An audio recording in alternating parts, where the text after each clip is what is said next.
I'll start by asking, where did the idea for this particular project come from? It came from a really nuts and bolts place.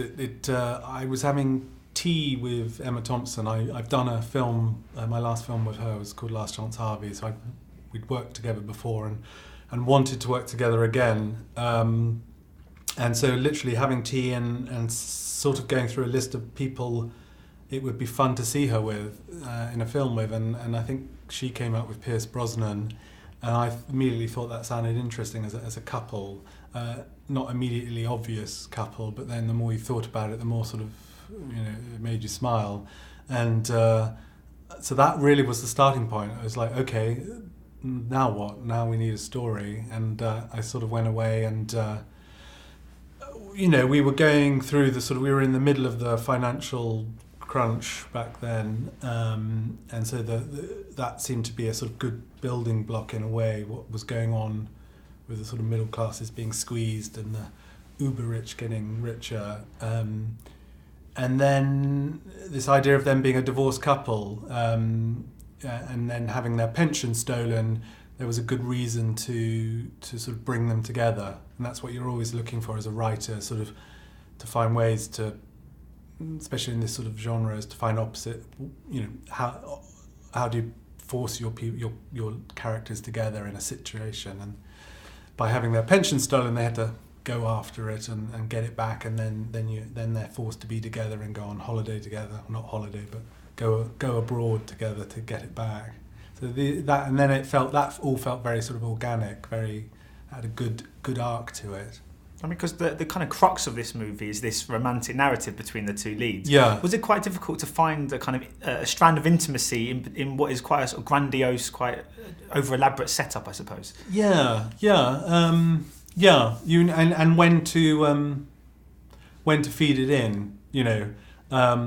I wanted them to fall back in love during the heist. I wanted it to sort of, as they're doing something, they're doing what they're supposed to be doing, which is stealing a diamond to get back what's theirs.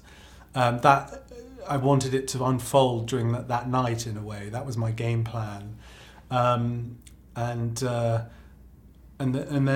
then there was I also thought, well, there should be a false start just before the heist. When they spend they fall asleep together in the same room, sort of thing. I wanted a little tease, I guess, early on, and then no, what was that? That was ridiculous. And then just in the course of the heist, they start to come together again, and then you throw one more spanner in the works, in the good tradition of romantic comedies, and there you are. I mean, you've assembled a fine cast. I was wondering, how much easier does it make your job when you've got the likes of Emma Thompson, Timothy Spall, Pierce Brosnan, Celia Imrie? Job done, really. That I do think casting is huge, and I'm spoiled with these actors, and you've got to write the script to attract them. And it's great getting Emma first on board.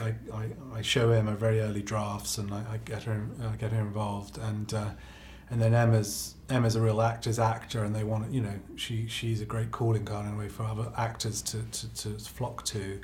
And then when it comes to directing, if the script's everyone knows what we're doing, the script's half decent. My directing on set is very minimal. It's sort of often it's timing, saying, can we do that a bit faster? That was my brilliant directing note is, can you do that quicker, please? And and especially with a lot of British actors have real very good with sort of timing and hitting marks, and they're very trained and disciplined, and especially with a movie like this, which with when it was the four of them, it involved everyone being quite sort of on time, and and to get the sort of the dialogue zipping around, everyone had to be quite sort of on their game, and you just got great actors to do that.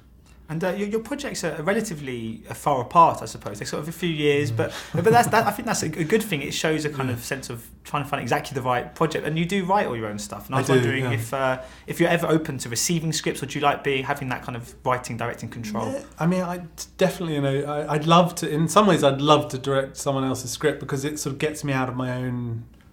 Like, if I get someone else's script, I could never write that script, and it allows me to make a film in another world, I'm kind of limited to what I can...